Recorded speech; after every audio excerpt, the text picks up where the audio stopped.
Changing the default apps on Windows is easy, and there's kind of two ways to do it, either per file type or just per a overall category like default browser. I'll show you both.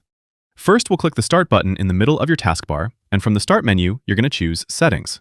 Then, on the left side of the Settings window, we're going to click Apps, and from the main Apps menu, we'll go to Default Apps.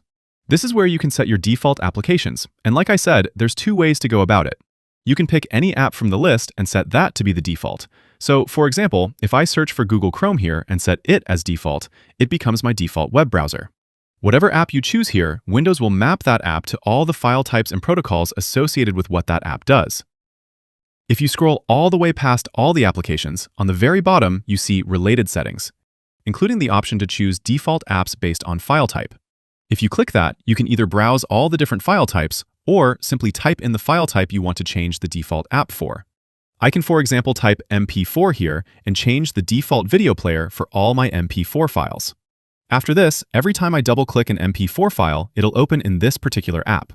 You can repeat this for all the different file types you work with, and that way, all your files will always open exactly in the app you want. Click that like button if this helped, subscribe for more quick guides like this, and I'll see you all in the next one.